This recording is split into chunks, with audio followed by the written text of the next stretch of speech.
The inevitable price of moving forward.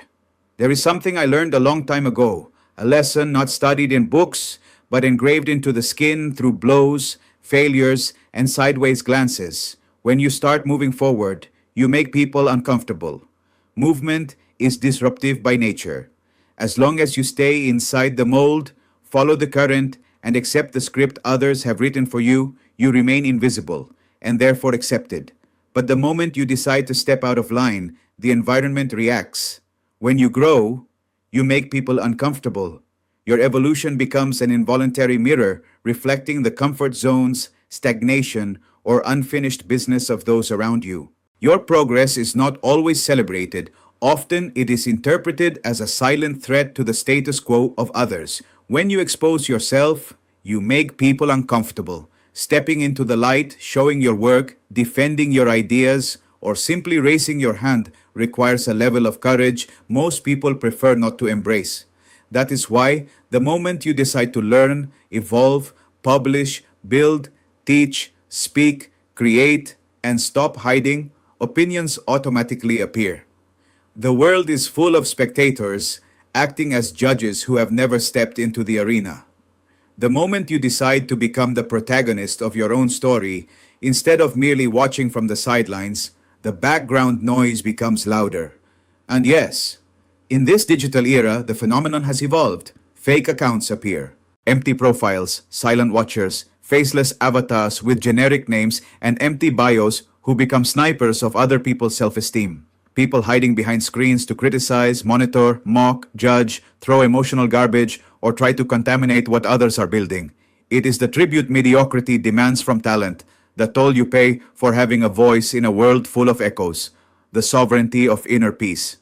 But I want to say something about this ecosystem of noise, and I say it with absolute respect, yet with unshakable firmness. Not every comment deserves a reaction. Responding to every provocation means handing control of your emotional state to a stranger. Not every piece of garbage deserves access to your mind. Your brain is not a public landfill where anyone can dump their emotional waste. Not every opinion deserves space in your peace. Attention is one of the most valuable assets you possess. Giving it away to people who contribute nothing is an act of irresponsibility toward yourself. Blocking external noise is not arrogance. It is a principle of mental survival. Because there is something many people do not know, something keyboard critics completely ignore when they throw their darts. Life already trained me. The real training ground. My armor was not forged yesterday, nor built with the arrival of social media. Long before social platforms, long before comments, long before fake profiles. My skin grew thick in the analog world, where wounds were real and there was no block or mute button. I have known rejection in its rawest forms.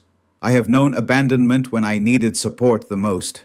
I have experienced criticism designed to destabilize the core of who I am. I have endured unfair judgment from people who only saw the surface. I have felt the pain of being misunderstood, watching noble intentions distorted by someone else's narrative. Life trained me in environments where there were no filters, no likes, and no algorithms softening reality's impact. I learned human dynamics the hard way. I learned in school, navigating acceptance and rejection. I learned in college, competing and facing professional frustrations and academic egos. I learned in the streets, sharpening instinct and understanding the language of respect.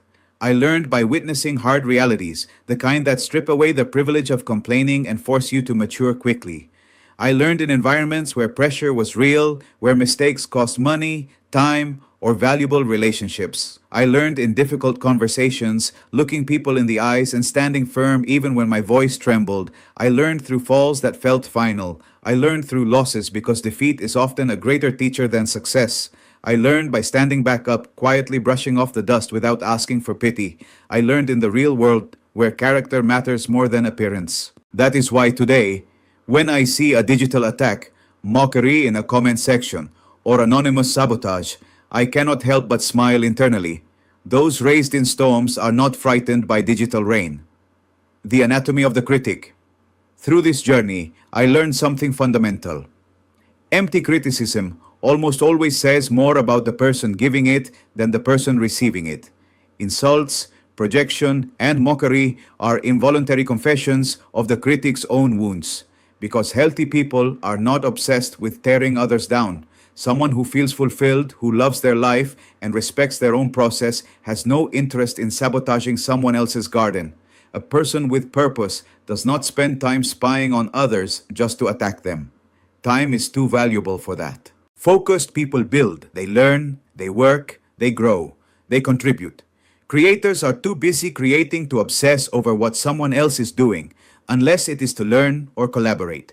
Digital toxicity is often a cry for help poorly expressed, a manifestation of frustration from watching others dare to do what fear prevented them from doing themselves, a declaration of principles and imperfection. Let me make something absolutely clear. I am not perfect. I make mistakes. I fail. I misjudge situations. I make communication errors. But the difference lies in what I do afterward. I learn, I correct, I evolve, I transform mistakes into wisdom. What I will not do, however, is stop growing because someone feels uncomfortable seeing me move forward. My life is not a democratic committee where stagnant people vote on whether I am allowed to progress. I will not stop learning new tools because others prefer nostalgia. I will not stop using technology, innovation, or strategies that expand my reach and knowledge. I will not stop growing out of fear of what people may say, because opinions do not pay bills, heal wounds, or build legacies. I will not dim my light to make others comfortable, because in this journey of visibility, I learned something powerful. Praise does not define me, and toxic criticism does not destroy me. If you believe excessive applause, you will be devastated by rejection. My identity is not built on approval. I know exactly who I am when the cameras turn off. My peace is anchored in my values, my family, my purpose, my tangible results, and a clean conscience, not in public validation. The art of filtering and protecting energy life and social media taught me a simple truth. Some people will genuinely support you. Some will silently observe. Some will admire from a distance. And yes, some will criticize every step. That is why discernment matters. If criticism builds, I listen. If it corrects respectfully, I learn. If it provides perspective, I appreciate it. But if it comes wrapped in bitterness, resentment, mockery, ego, or toxicity, I let it pass. I do not engage. I do not argue with shadows. I do not waste energy proving my worth, because I learned something valuable. Not everything deserves my energy. My energy has purpose. My time has value, my peace is expensive, and my focus is too busy building something real to fight anonymous battles online. A final message for the journey. To those who support me, thank you. To those who critique with the intention of helping me improve, thank you as well. And to those hiding behind fake accounts trying to destroy what others are building, I wish you peace. Not resentment, not revenge, just peace. Because a person at peace does not need to destroy others to feel important. For my part, the roadmap remains unchanged. We keep learning, we keep growing, we keep building, with humility, with discipline, with character, and with both feet firmly planted on the ground. And every night I go to sleep remembering one liberating truth. I did not come to be liked by everyone. I came to live with purpose, and purpose, by definition, does not seek unanimous approval. It seeks transcendence.